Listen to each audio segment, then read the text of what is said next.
My girlfriend didn't know I was on a mission. At a college reunion, she lost a game of truth or dare and had to tell the biggest lie to the most important person in her life. I listened as Chloe said with a sneer, "Ethan, the truth is, I've never loved you." The moment she finished speaking, a gunshot rang out on my end of the line. Chloe called my name several times, but there was only silence. Then, our old class president spoke up. "You're still calling Ethan? Don't you know he's on a mission at the border?" With a clatter, her phone hit the floor. In front of everyone, the girl who always had it all together completely broke down. She frantically called me back, sobbing, "Ethan, I was lying. I was just lying. Pick up the phone. Please, I'm begging you, pick up the phone." But after that day, I vanished. While helping my girlfriend clean out some old things, I stumbled upon a letter she had written. It read, "I lied to Ethan, telling him I had a business trip to San Diego in October. The truth is, I was taking care of Ryan, who had just woken up from his coma. After 5 years, Ryan is finally awake, and I know for sure that he's the only one I love. And I had believed that after my parents died in the line of duty, Chloe was the person who loved me most in the world. Now I finally understood. She had pursued me so relentlessly only because I was a stand-in for him. Once I faced the truth, I requested to join a high-risk clandestine operation. "Ethan, you know how dangerous this assignment is," my superior said. "There's a very real chance you won't make it back. You were just wounded. Your top priority should be your recovery. Besides, would your girlfriend even let you go? I thought you two were getting married." "My mind is made up, sir. I'm requesting to join. This is a personal decision, and it has nothing to do with her. In fact, I'm planning on ending things. You don't need to worry about any of that." After a long pause, my superior finally spoke, his voice heavy. "All right, take the next 2 weeks to get your affairs in order. Then wait for the call." I understood the unspoken message. He was telling me to prepare for the worst, to write my will and settle my final affairs. An assignment like this was practically a suicide mission. If I didn't return, I would need to have left some final words for my family. But as things stood, I had no one left to answer to. 3 days before my departure, Chloe finally sensed something was off. I came home to find her frowning, rummaging through a closet. She looked up at me. "Ethan, where are all our old pictures? And the scarf and gloves you knitted for me?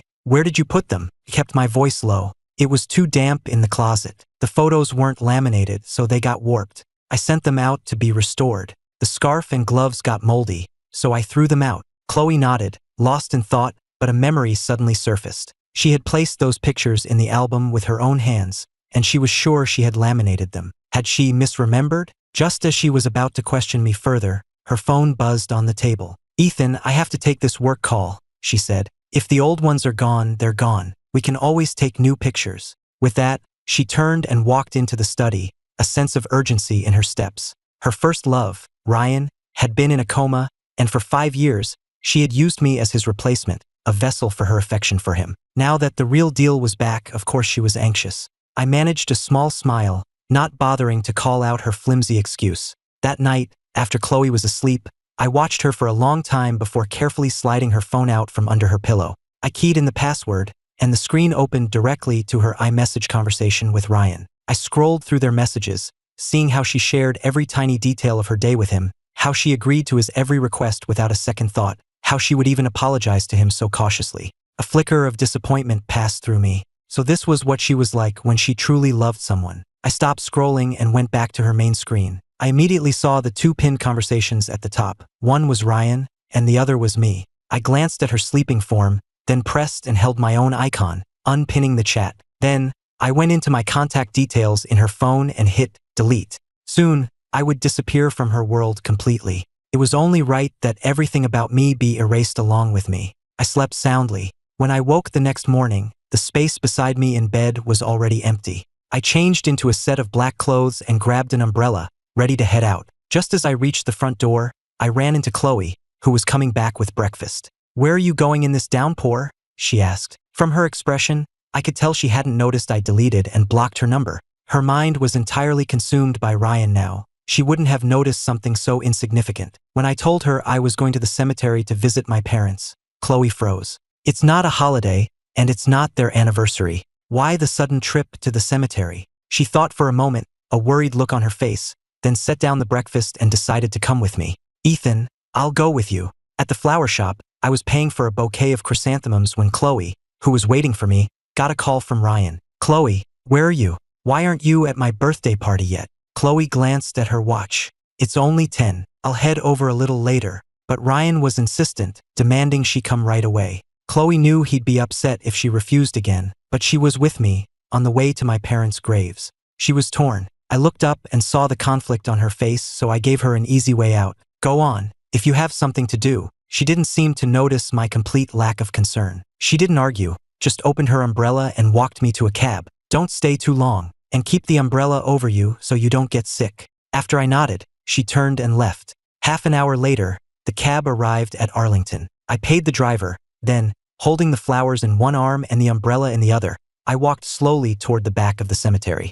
Staring at the long list of commendations on their headstones, I silently placed the flowers down and raised my scarred right hand in a salute. I just wanted to see them one last time before I left. I hadn't prepared anything to say. I knew they would understand my decision, just as I had never once resented them for theirs. On the ride back, I opened a birthday video Ryan had just posted on TikTok. In a large hall decorated with flowers and balloons, he made his entrance in a perfectly tailored suit to a chorus of cheers. Chloe was there, smiling as she handed him a bouquet of roses, then intimately reached up to straighten his tie. The crowd around them cheered, voices calling out about what a perfect couple they made. I watched the entire 5-minute video on the drive home. I only snapped out of my trance when the driver announced my arrival. I shut off my phone and went back to my cold, empty apartment alone. Chloe didn't come home that night. When I woke up, I saw the date on my phone, December 29th. I quietly got out of bed and began destroying every last trace of myself in that apartment. By evening, I was done. I surveyed the now barren rooms,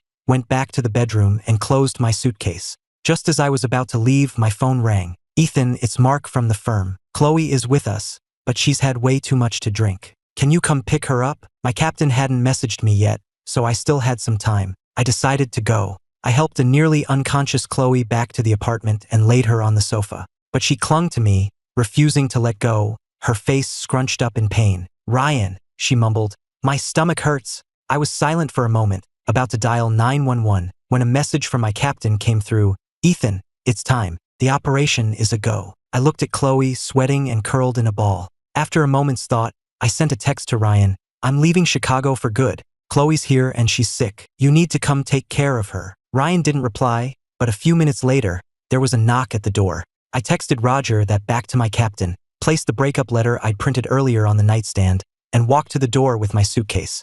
I opened it. We looked at each other for a moment, neither of us speaking. As I walked past him, I heard Chloe call out from the sofa, Ethan. I was stunned. She had actually said my name. I didn't understand why, but I didn't look back at her. I didn't even turn my head. Chloe, this time I'm giving you back to Ryan for good, and I am giving my life to my country. At that thought, a faint smile touched my lips. With a light push, the door clicked shut behind me. When Chloe woke up, she was in a hospital bed. Her head was pounding from the hangover, and her voice was raspy. How did I get here? Ryan, who was sitting by her side, heard her and immediately leaned in to help her sit up. He handed her a glass of water, his tone laced with complaint. You're asking me?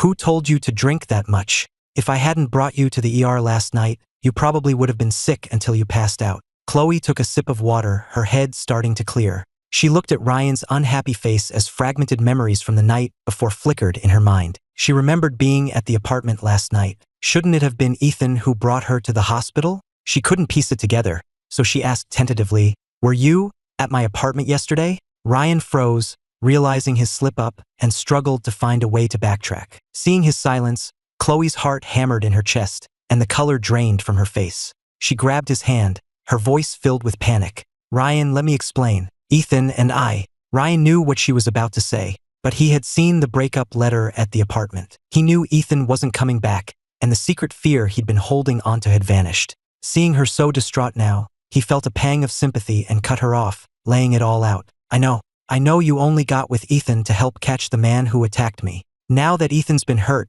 his career ruined, you feel guilty, and that's why you haven't broken up with him. I've known about it since before I was discharged. Hearing his words, Chloe's mind went completely blank. She thought she had hidden it so well, but he had known the whole time. There was no accusation in Ryan's voice, which only made her panic more as a flood of memories rushed back. She clutched the bedsheets, her eyes swimming with guilt and regret, and began to ramble. It's my fault. It's all my fault. If I had just driven you to the airport that day, you never would have been attacked. And Ethan would never have met me. He never would have gotten hurt. I've wronged both of you." Seeing her on the verge of a breakdown from guilt, Ryan felt a sharp pain in his chest. He'd known Chloe for years. He knew she always took responsibility for anything that happened to him. He knew Ethan was an innocent victim in all this. But what was done was done. Regret wouldn't change anything. That's why she tried to compensate me with money. I couldn't be a detective anymore, but with that kind of money, I'd at least be set for life. But I refused her offer,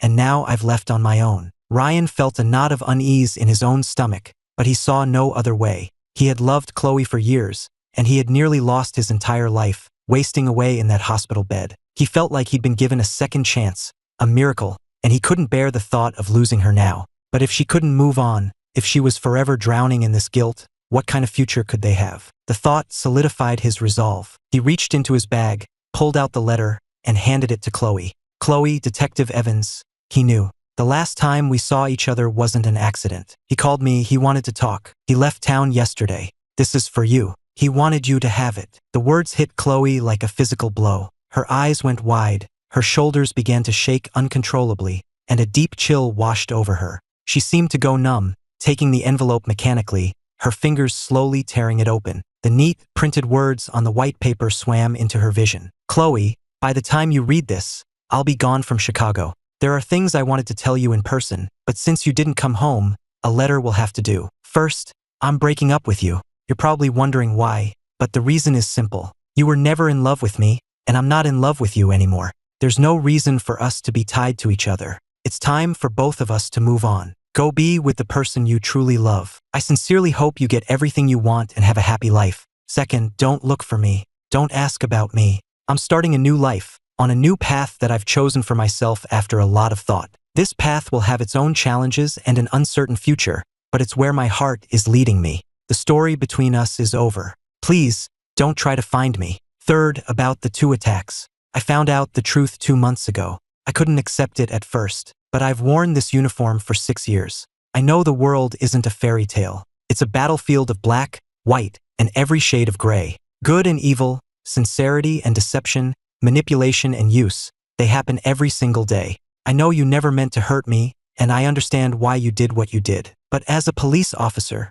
I have my own duty. Catching criminals, upholding justice, and protecting people. That is the mission I carry. I won't back down because of an injury, and I won't hold a grudge because I was used. I know that where there is sun, there will be shadows. But I also know that the light shining on me has always been warm and bright. You don't need to feel guilty. In my mind, I didn't lose the use of my hand because of you. I lost it in the pursuit of justice. I was catching a violent criminal and protecting his victims. You just happened to be connected to the case. Your only motive was to get justice for Ryan. If I can see that, why can't you? And one last thing. I want you to know that I have never hated you. I didn't then, I don't now, and I never will. Ethan. December 29th, Chicago. From the very first sentence, tears streamed down Chloe's face. By the last word, the letter was soaked. A choked, desperate sob escaped her throat, filling the quiet hospital room. She felt a tearing sensation in her chest, a sharp pain that shot up into her head and consumed her.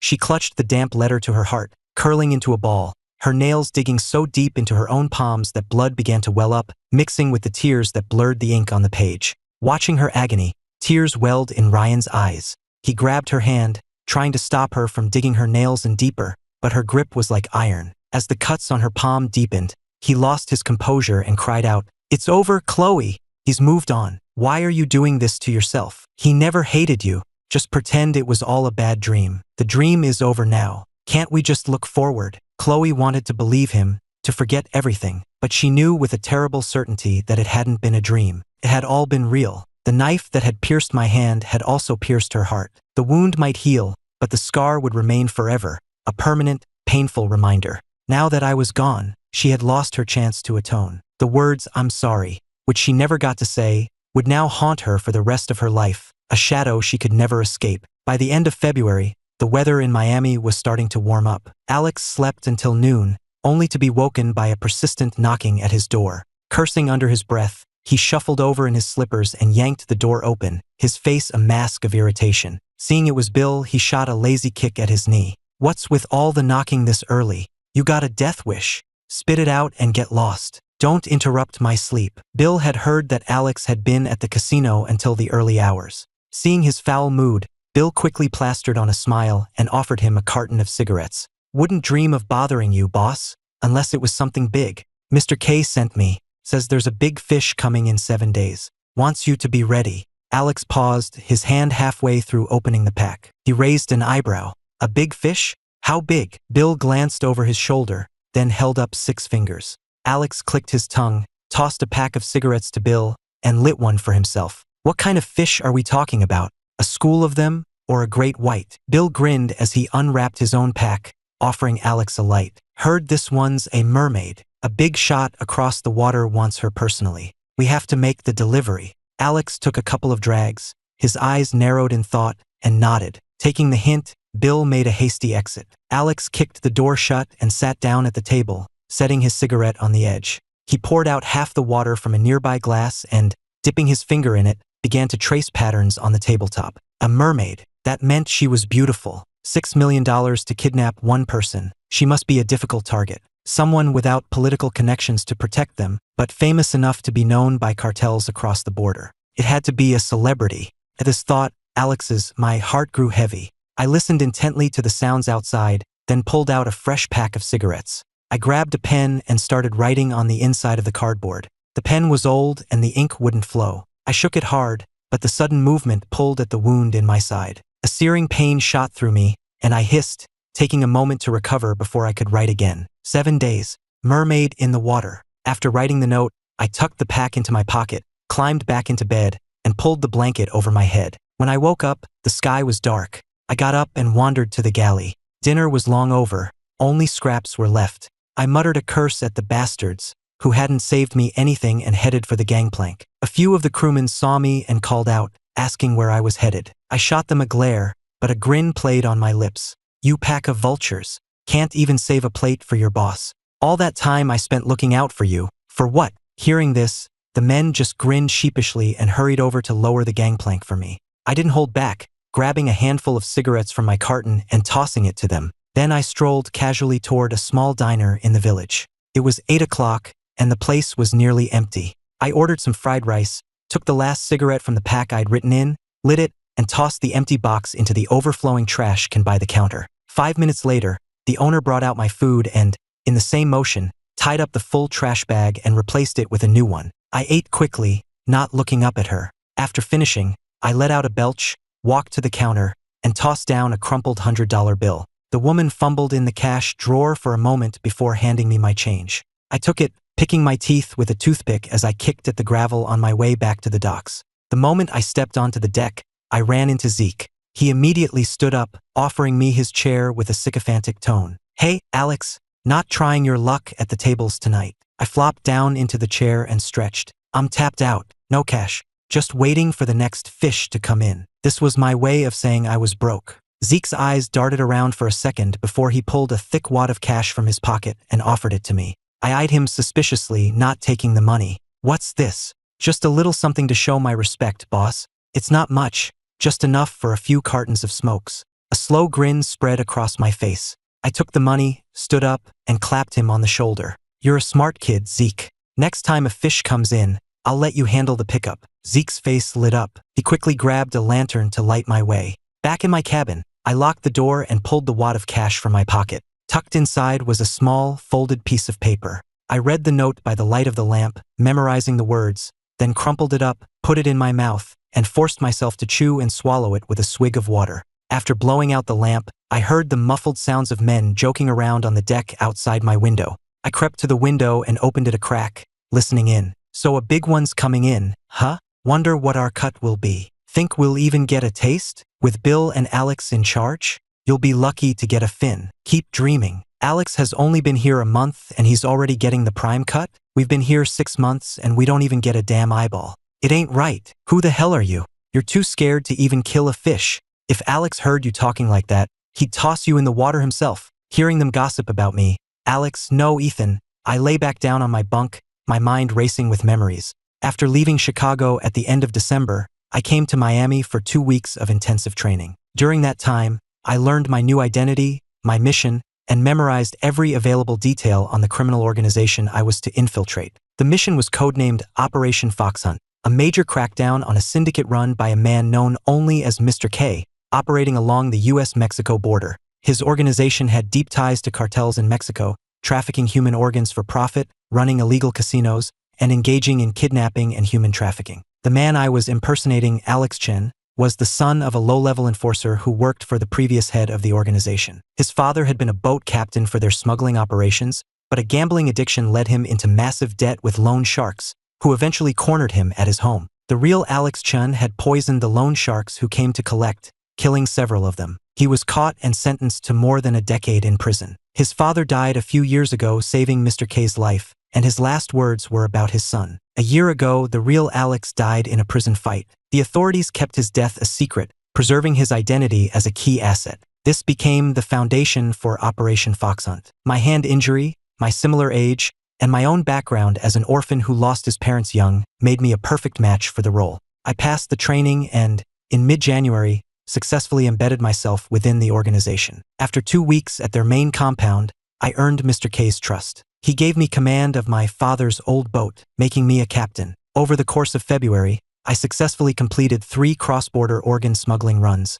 which finally earned me the respect of the crew. But I was still just a kid in my 20s. On the surface, the crew was respectful, but I knew that behind my back, many of them resented me. I could feel their eyes on me constantly, so I couldn't afford to make a single mistake. Today was my first time passing intelligence to my handler. If everything went according to plan, I might be able to save someone's life. But I felt no joy, only a deep, gnawing anxiety. I was terrified of something going wrong, of my cover being blown, which would not only doom the entire operation but also get my 2 fellow undercover officers killed. For now, though, everything was proceeding as planned. The sea was rough, but I couldn't afford to dock, because a mermaid was about to be fed to the sharks, and I had to save her. It had been 2 months since I left Chicago, but Chloe hadn't given up looking for me. She went to my old precinct, but my colleagues told her I had resigned and they didn't know where I'd gone. She used her connections to check flight manifests, train records, and bus tickets, but there was no record of any Ethan Evans traveling anywhere. I never socialized much outside of work,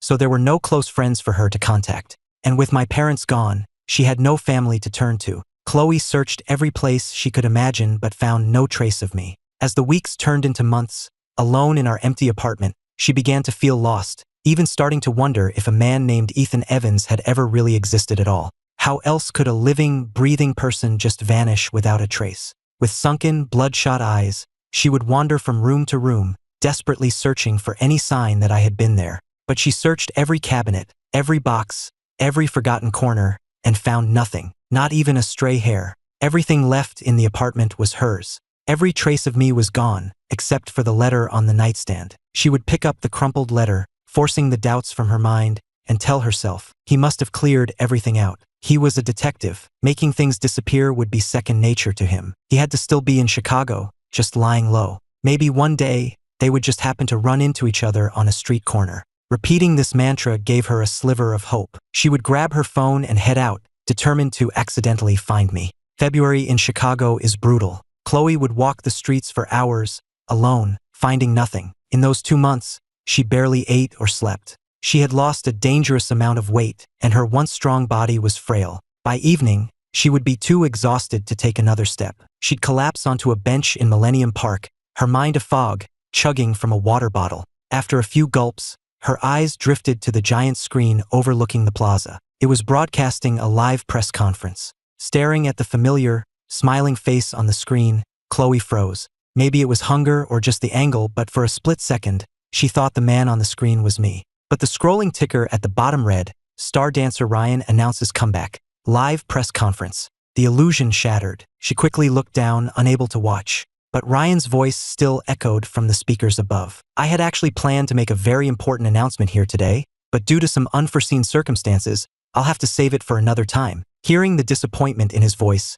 she remembered the text he'd sent her last night, and a wave of complicated emotions washed over her. Since my disappearance, Chloe had become obsessed, her entire existence revolving around the singular goal of finding me. In the beginning, Ryan had helped her search, but as the weeks dragged on, he grew weary. They had a huge fight and he left. She could still hear his heartbroken voice, demanding to know why she couldn't let me go, asking if she had fallen in love with me. Chloe hadn't known how to answer him, because she didn't know the answer herself. For the longest time, she believed she was only using me as a way to hold on to her memory of Ryan. But now, with me completely gone, she was forced to realize that I had become an essential part of her life. That's why when Ryan had texted her yesterday, saying that if she agreed, he would announce their relationship at his press conference, Chloe had refused him for the first time. In the hospital, she had told him she needed time to think. Now she had her answer. She couldn't say yes. She couldn't just let go of the past and pretend nothing had happened. Ryan had been asleep for 5 years.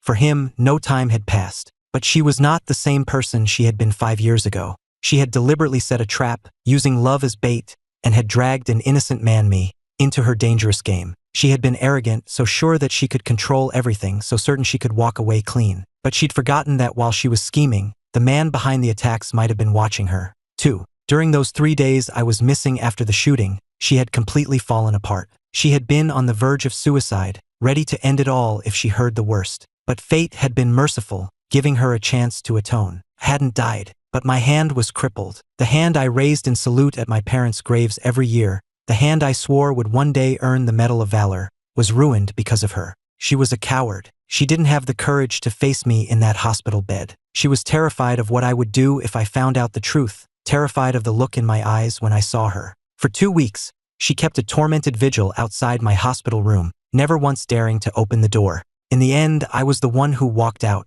I looked at her with calm, empty eyes and asked where she'd been. Her boyfriend gets shot, and she doesn't even bother to visit? That's when she realized I didn't know the truth. The relief washed over her like a reprieve from the gallows, leaving her in a cold sweat. In that moment, she made a silent vow. She would spend the rest of her life by my side, to atone for what she had done. She thought she could keep that promise. She never expected Ryan to wake up. Once again, events spiraled out of her control. And while she was caught in her indecision, I was the one who walked away. After reading my letter, Chloe finally understood. Her story with Ryan had ended 5 years ago, the moment she decided to use me. She had betrayed my trust, and now she would have to spend a lifetime paying for it. Either she would die, or she would find her way back to me. There was no other option. Whenever these memories resurfaced, Chloe would become trapped in them, unable to escape. By the time she snapped out of her reverie, the press conference on the screen was over. She pushed her weak body to its feet and hailed a cab. Just as she was about to give the driver her address, her phone rang. It was Ryan. She hesitated for a second before answering. "Chloe, please, don't shut me out," he said. His voice rushed. "Can we just talk? I'm at our old spot. I'll wait for you. If you don't come, I'm not leaving. I swear." He hung up before she could say a word. A sharp pain shot through Chloe's head. She pressed her temples, thinking for a long moment before deciding she had to go. Half an hour later, her taxi pulled up outside a large villa in the Hollywood Hills. She didn't knock. Instead, she sent him her location and waited outside the gate. A few minutes later, the gates swung open and Ryan came jogging across the street to her, a wide, happy grin on his face. "I knew you'd come." A car was winding its way down the twisting road from further up the hill. Chloe took a step back, creating distance between them. Her eyes were dark. "This is the last time, Ryan. After today, we can't see each other again." The smile vanished from Ryan's face, replaced by a look of panic. "Chloe, what are you saying? You loved me. I finally woke up. How can you say that? I mean every word. Ryan, I did love you, but that was a long time ago. You're still the same person you were, but I'm not. I can't keep the promises I made back then. You need to forget me. Move on with your life." Without another glance at him, Chloe turned to leave. Ryan stared after her in disbelief, then lunged forward and grabbed her arm, trying to stop her. She yanked her arm free without hesitation and started walking down the hill. Staring at his empty hand, Ryan stood frozen as tears streamed down his face. Neither of them noticed that the car coming down the hill had slowed to a crawl, finally stopping right beside Ryan. The car door flew open. 3 men jumped out and began dragging a stunned Ryan toward the vehicle. A scream shattered the quiet evening. Chloe spun around. The sight of 3 masked men wrestling with Ryan made her mind go blank. She charged forward, grabbing a fistful of Ryan's jacket and holding on for dear life. One of the assailants cursed and kicked her hard in the stomach. She stumbled and fell,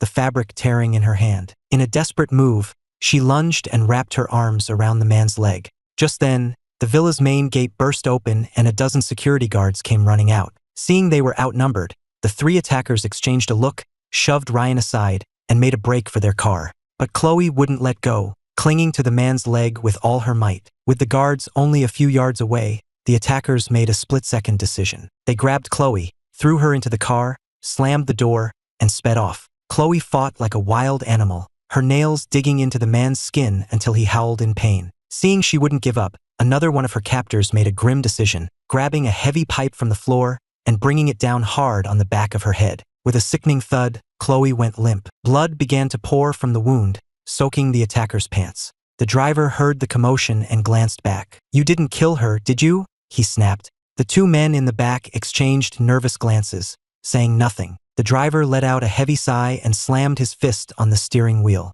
A desperate, vicious edge entered his voice. "We blew it. We can't go back empty-handed. We can't take the fall for this. She'll have to do." The other two quickly agreed. "Yeah, it's her fault we didn't grab the target. Let's see if her heart and kidneys are worth $6 million.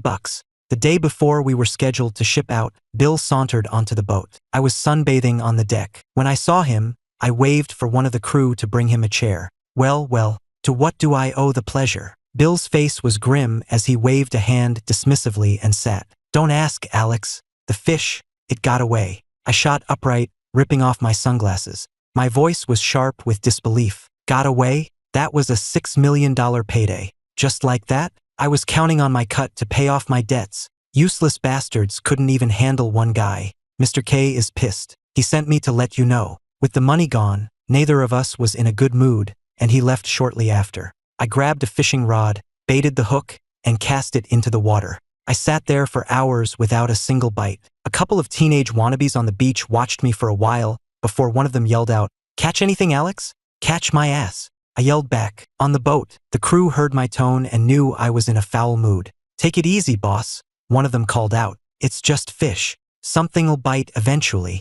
The kids on the beach howled with laughter. I glared at them, slipped off my sandal, and hurled it in their direction. They took off running, still laughing, until they were out of sight. My mood soured completely. I tossed the rod aside and went back to my cabin to sleep. I woke at 1 in the morning to the sound of crashing waves. I sat up, pulling the thin blanket around me. I didn't know why the mermaid hadn't been caught, but the intel had been passed on. The extraction team would stand down. No innocent person would be hurt. The thought finally brought me a small measure of peace. We weren't scheduled to leave the next day, but Bill showed up again anyway. "Alex, get your things. We're shipping out." My heart leaped into my throat, but I kept my expression neutral. I squinted at him and let out a short, harsh laugh. "The fish is gone. What's the point of sailing? You screwing with me, Bill?" Bill squatted down beside me and chuckled, lowering his voice. "The big one got away, but we caught a couple of minnows. Enough for a snack." The hand hidden in my sleeve clenched into a fist. I tried to sound casual.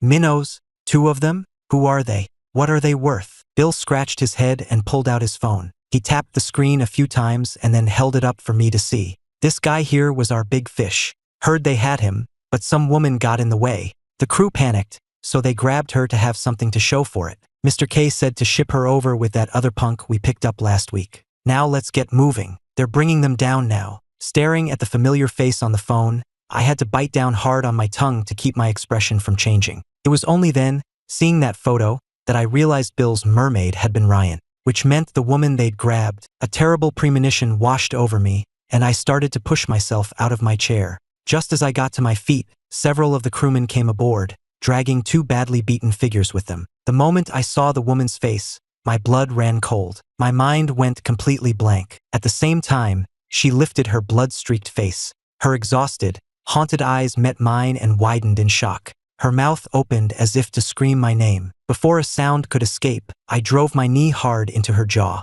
The crewmen around me stared, stunned. Bill looked at me, his expression a mixture of shock and confusion. "Alex, what the hell?" My mind raced. I looked off into the distance, my voice cold and hard. "Too many new faces around here lately. We're being watched. This one's got a big mouth. She's going to cause trouble." At my words, the crew glanced nervously toward the shore and, seeing a few unfamiliar fishing boats, quickly gagged her. Bill nodded in agreement and waved for his men to haul the prisoners below deck. I let out a quiet breath of relief and lit a cigarette, my brow furrowed. "She's dressed well. Not your average person. You sure there won't be trouble sending her across?" Bill took one of my cigarettes and lit it from mine, his tone casual. "It's fine. Mr. K ran a check. She's a friend of the target. Family's got money, but no connections that can hurt us. She cost us $6 million. She's got to pay." I had a pretty good idea of what had happened, but they were on the boat now and we were about to set sail. I had no way to get a message out.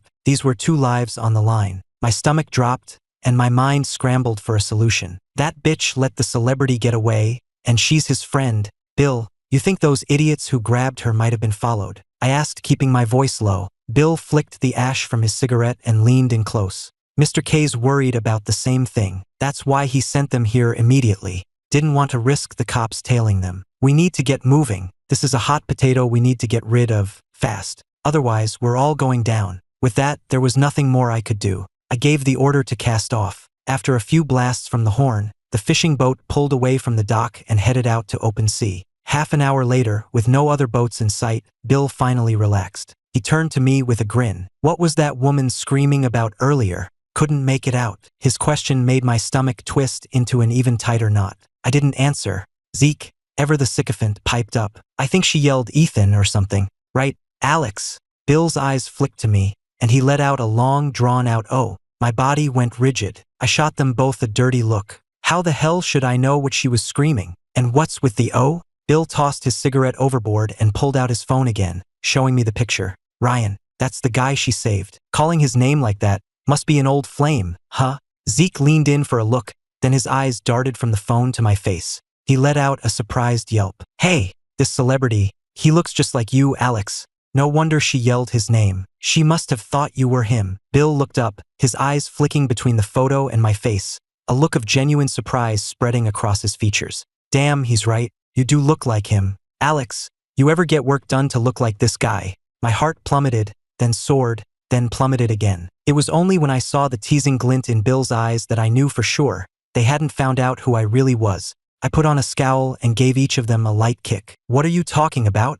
I grumbled. This face is all natural. More likely he got surgery to look like me. That's true, Zeke laughed. Any spare cash you get goes straight to the casino. Bill chimed in. But hey, since you look so much like him, maybe you could use your good looks to get that $6 million back. We could split it, just the 2 of us. I knew they were just messing around. I picked up my sandal and swatted them both with it. You know what it's like over there. Get $6 million? You think it's that easy? You trying to get me killed so you can take my spot. They both ran off, laughing and shielding their heads. We're sorry, boss. Hey, take it easy. After dinner, I yawned and headed back to my cabin. The moment the door was locked, the smile vanished from my face, replaced by a grim seriousness. I wet my finger and quickly wrote out the day's events on the dusty table. The situation had become incredibly complicated. With Chloe on board, it wasn't just 2 lives at stake anymore. The entire fox hunt operation was in jeopardy. If she said the wrong thing, my cover would be blown instantly.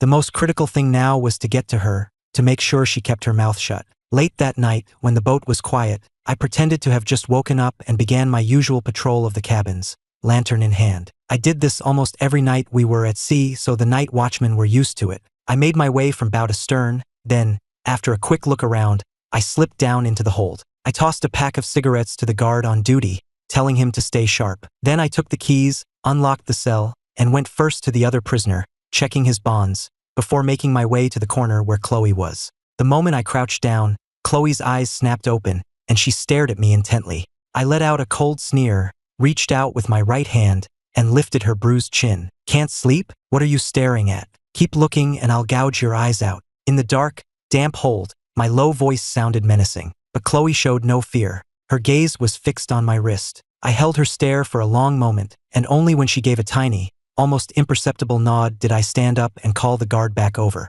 These 2 are fresh merchandise. The parts inside them are worth a fortune. Check their bonds again, and make sure they stay gagged. With that, I swaggered back up the stairs, not looking back. The moment I was gone, the guard, who had been so deferential, didn't even bother to check the prisoners. He just blew out his lamp and lay down. The hold was plunged back into darkness, but Chloe continued to stare at the spot where I had disappeared, tears silently streaming down her face. Over the past few days, she had overheard enough to know she'd been kidnapped by a criminal syndicate, but she never imagined she would find me here. My hair was bleached blonde, my clothes were tattered, and my face was gaunt and sun-darkened, but she had recognized me instantly. She had blurted out my name without thinking, and it had earned her a brutal blow to the face. But in that same instant, she understood. I hadn't resigned. I was undercover. All night, her mind replayed the events leading up to my departure. The truth or dare game, the missing photos, my sudden trip to the cemetery. The signs had all been there,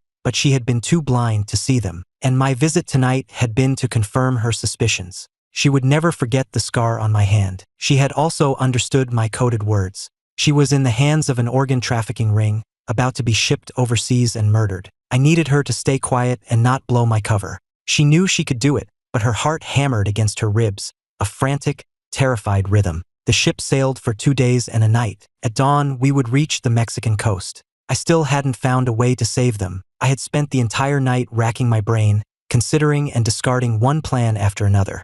Just as the first light of dawn appeared on the horizon, a commotion erupted on deck. I knew something had happened. I threw on my clothes and ran out, nearly colliding with a frantic Zeke. "Boss!" he yelled. "The kid!" He slipped his ropes while the guard was taking a piss and jumped overboard. "The kid? What about Chloe?" My heart leaped into my throat. I pushed through the throng of crewmen onto the deck and saw her, pinned to the wooden planks by 3 men. My heart, which had been in my throat, dropped back into my chest. I walked over to where Bill was furiously slapping the guard who had been on duty. When he was finished, I offered him a cigarette, then looked down at the guard's swollen face.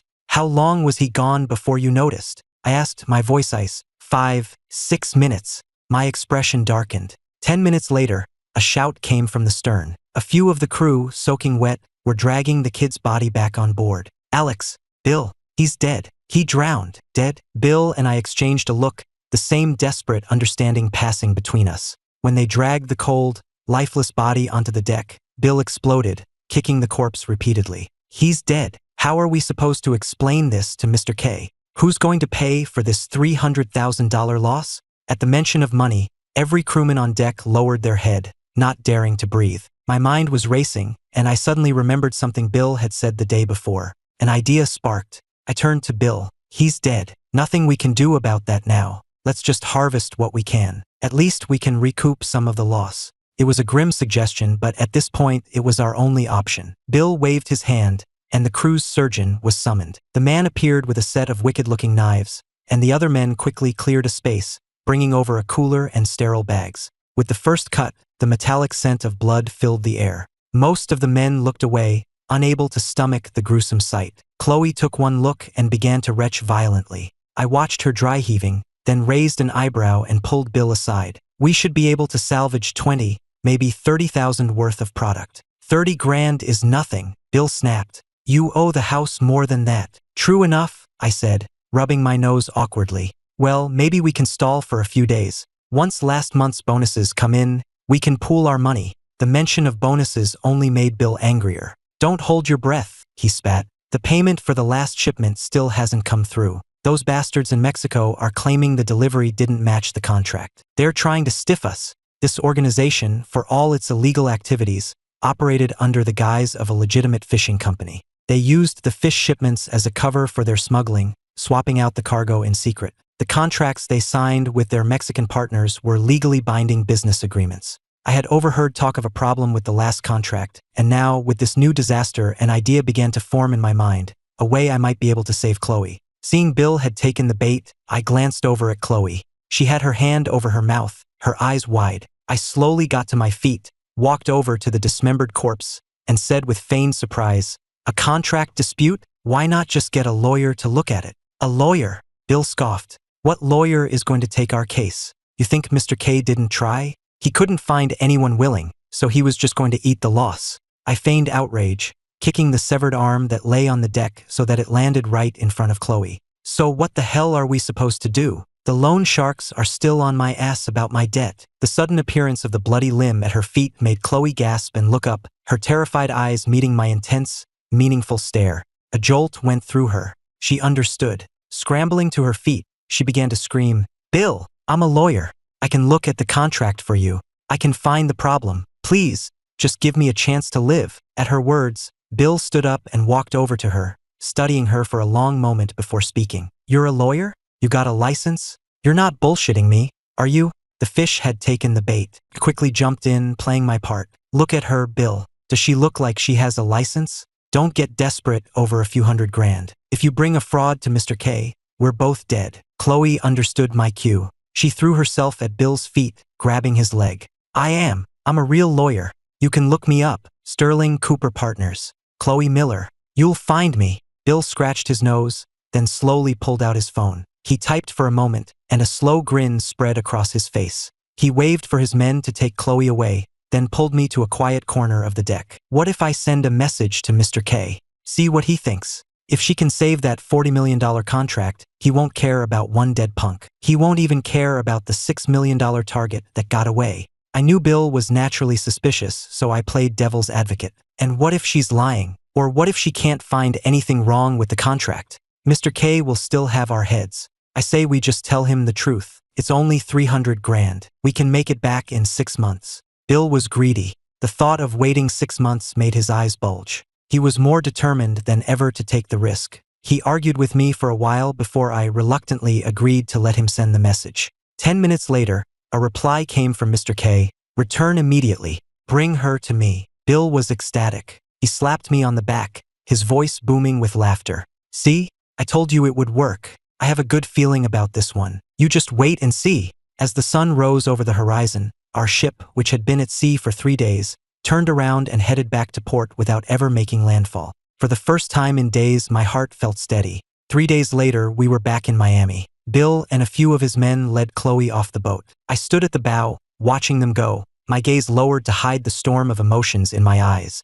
I had done all I could. The rest was up to her. I couldn't afford to worry about her anymore. I went back to my cabin, wrote a detailed report of the past few days' events, and arranged for it to be delivered to my handler. That same evening, Bill called me. Just from the sound of his voice, I knew it had worked. Alex, that girl is the real deal. She found the loophole in the contract after just a few read-throughs. Mr. K is thrilled. He's decided to let her live. The bonus will be coming in a few days. I'll see you at the usual spot. I finally let out the breath I'd been holding. True to his word, a week later, $20,000 was deposited into my account. I withdrew the full amount in cash, went straight to the underground casino, paid off the $10,000 debt I owed, and then headed to the private back room. The moment I walked in, Bill greeted me with a wide grin and a raised glass. I downed the drink in one go. He cheered, then pulled someone forward from behind him, telling her to offer me a drink as well. It was Chloe. Her wounds had been cleaned and dressed. I didn't take the glass she offered.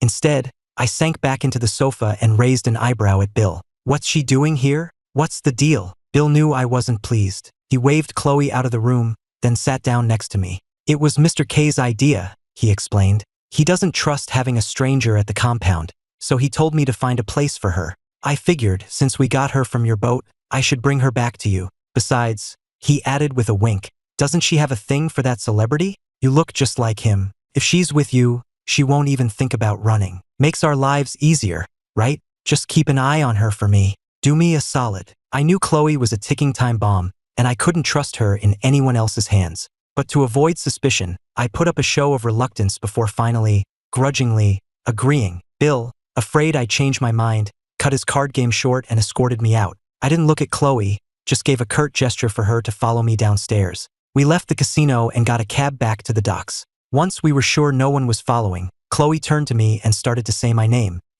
Before she could finish, my left hand shot out and I slapped her across the face. I sneered at her shocked expression. Didn't Bill teach you the rules? Don't think just because he sent you here I won't touch you. You step out of line, and I'll throw you to the sharks myself. My voice was laced with threat. Chloe knew I was warning her that we were being watched. She glanced at the cab driver and said nothing more, just a quiet, I understand, before lowering her head. Back on the boat, I led her to a small cabin across from mine, unlocked it and pushed the door open. You'll stay here. Watch what you say and what you do. Be smart. If you want to get yourself killed, fine, but don't you dare drag me down with you. In the 18 days since her kidnapping, Chloe hadn't had a single night of restful sleep. That first night on the boat, she finally slept soundly. The next morning, she was woken by a sharp knock. Zeke, the weaselly-looking crewman, stood at her door, eyeing her up and down. Alex says you're with me now, he said. Come on, I'll show you around. Chloe knew that Alex was my cover name. Having met Mr. K, she had seen firsthand how ruthless this organization was. She knew she was surviving on a razor's edge. She was terrified, but the thought of escaping never crossed her mind. As long as she could be near me, she would walk through fire. She knew I was doing this for the Medal of Valor, for justice, for my country. And she was doing it all for me. Over the next few days, Chloe trailed after Zeke, slowly getting to know the crew. But she never saw me, and she started to worry. She found a moment to ask Zeke about it. Zeke, I haven't seen Alex around. Zeke smirked. He just got paid. Of course he's at the casino. You're new here. Learn the rules. Don't ask so many questions. Chloe knew Zeke was just a small-time thug trying to throw his weight around. She quickly offered him a cigarette and a light, flattered him a bit, and eventually managed to get some information about me out of him. After a while, Zeke got suspicious. He stared at her hard. Why all the questions? Yeah, Alex looks like your celebrity boyfriend, but let me warn you. He killed his first man when he was 14. He's not someone to mess with. You try anything with him, and you won't live to see another sunrise. Just as he finished his threat, I walked in, my eyes shadowed with exhaustion. I gave Zeke a swift kick in the ass. What bullshit are you spreading about me now? Zeke, if you've got nothing better to do, go haul some crates of fish.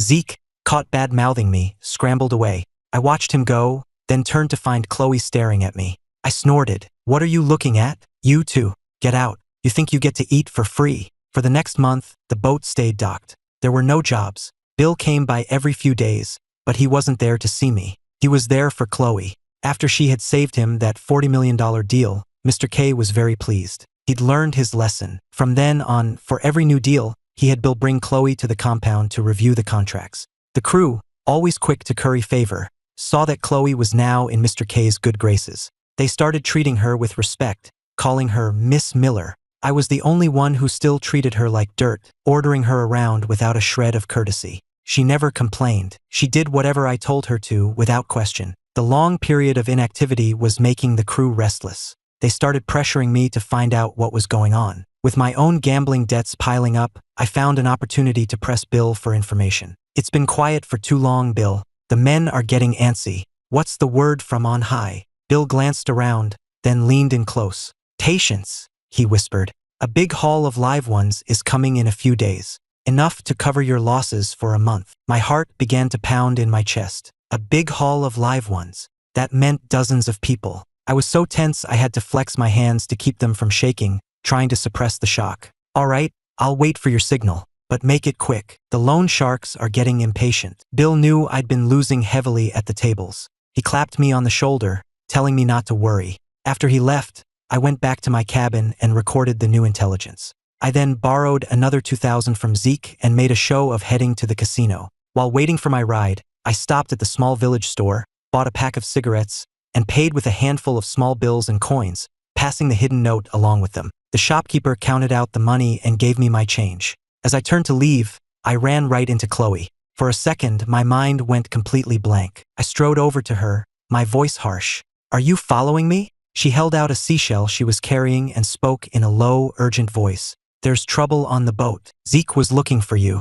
I sent him on a wild goose chase so I could find you. I gave her a skeptical look, took the shell and headed back to the docks. Turned out some local kids had snuck onto the boat and gotten caught. Their parents were there, raising a fuss. Not wanting any more trouble, I let the kids go with a warning and an apology to their parents, and the situation was resolved. The next morning, Bill came and took Chloe away again. This time, she was gone for 2 full days, not returning until late on the 3rd night. I was half asleep in my bunk when I heard a soft knock on my cabin door. I got up and opened it. It was Chloe. I immediately scowled. I'm trying to sleep. What do you want? She glanced at the men smoking on the deck nearby and lowered her voice. Bill sent me with a message for you. At the mention of Bill's name, the smokers quickly dispersed. I stared at her for a long moment before finally letting her in. The moment the door was locked, she started to speak, but I held up a hand, tapped the table, and pointed to a cup of water. She paused, then understood. She came over, dipped her finger in the water,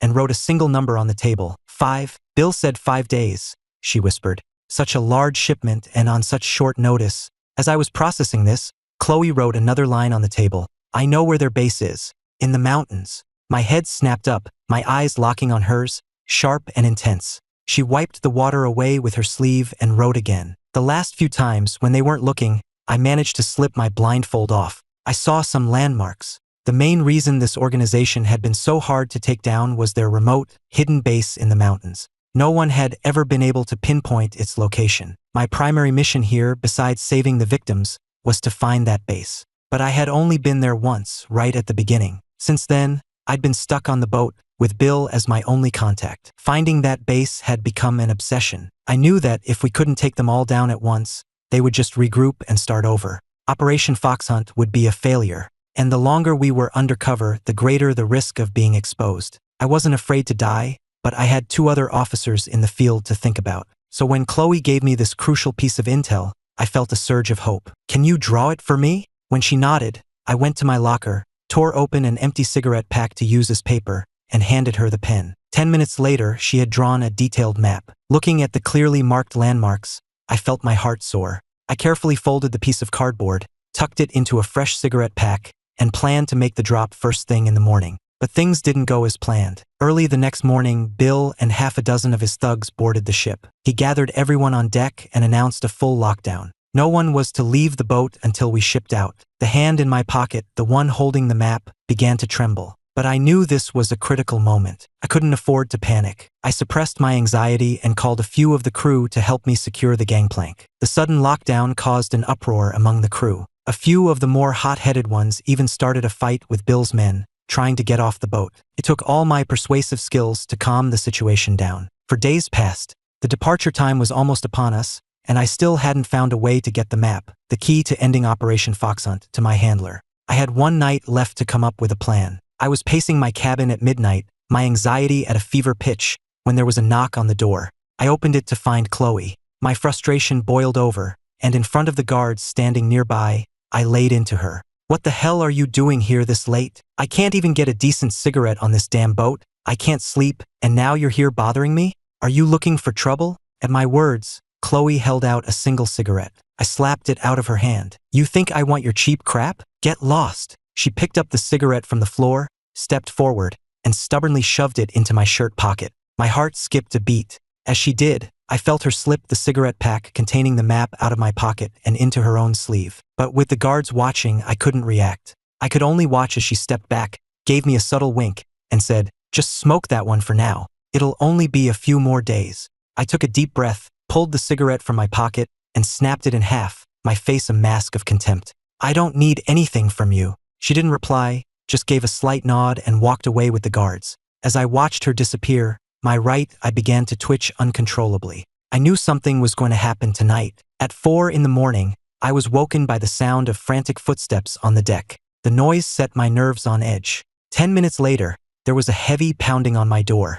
I waited a moment before dragging myself out of bed and opening it, rubbing the sleep from my eyes. "What the hell is?" I started to say, but the words died in my throat when I saw the furious look on Bill's face. "One of your people," he snarled, "disobeyed orders and snuck off the boat." My own face darkened. I pushed past him, and the crowd of men gathered at my door and strode onto the deck. The floodlights were on, illuminating 3 figures kneeling on the planks. I saw Chloe kneeling in the middle, and my heart began to pound like a drum. At the sound of my approach, she looked up, her eyes meeting mine in a long, meaningful gaze. I understood. The map was out. Bill paced in front of them, his voice cold as he demanded to know why they had left the boat. One of the men, bolder than the other, spoke up, saying they were just sick of being cooped up and wanted some air. Bill let out a humorless, angry laugh. "I said no one leaves the boat. You think I'm a joke?" He was yelling at them, but his eyes were locked on me. I knew he was demanding that I handle this. I glanced at the 3 kneeling figures,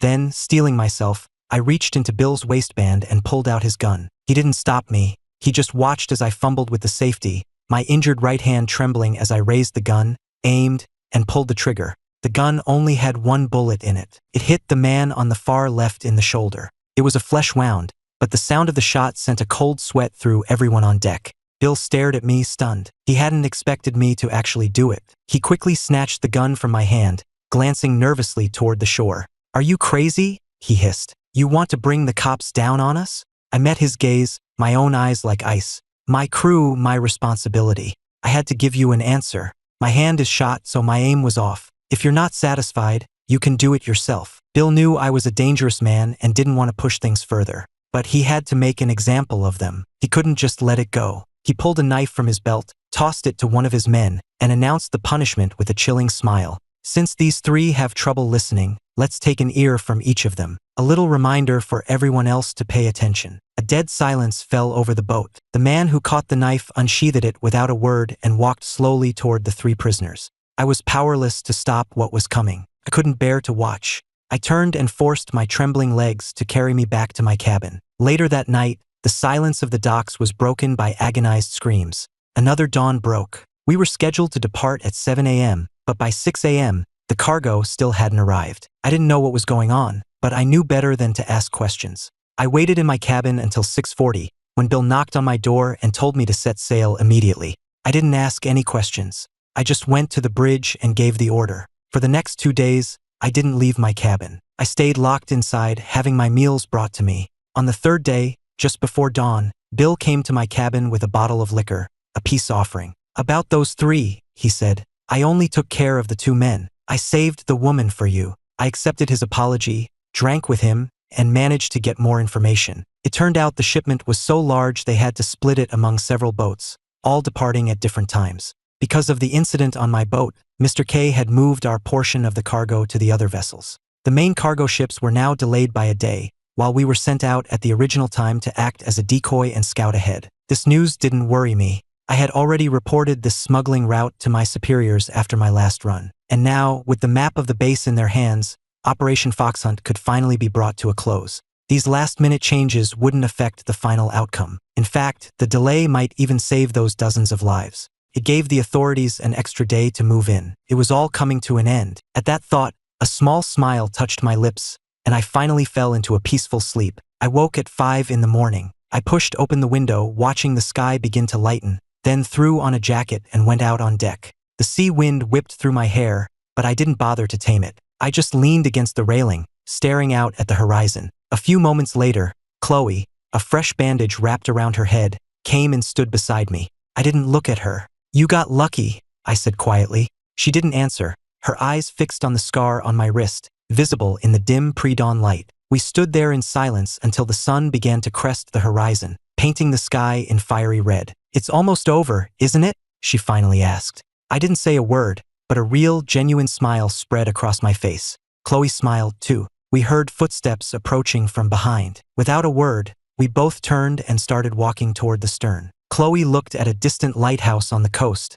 a hopeful note in her voice. "What will you do after?" I clasped my hands behind my back, my voice filled with a profound sense of relief. "Retire, find a quiet little fishing town and live out the rest of my days." The words, "Can I be your neighbor?" were on the tip of her tongue, but she stopped short. In the direction of the lighthouse, she saw them, several Coast Guard cutters, speeding toward us. The American flag whipped in the wind above them. We were in Mexican waters. To see those ships here meant only one thing. It was over. She turned to me, her eyes wide with shock, but all she saw were the tears welling in my own. "Alex." "No, Ethan." I faced that flag, as red as the rising sun, and raised my crippled right hand in a salute. A tremor went through Chloe. She started to speak, but at that moment, a scream erupted from below deck. "Cops! We've got cops! Bill, there's a rat!" I heard the shouts. My eyes met Chloe's, and in the same instant, we both looked at the small lifeboat tied to the side of the ship. With the crew in a panic, we still had a window.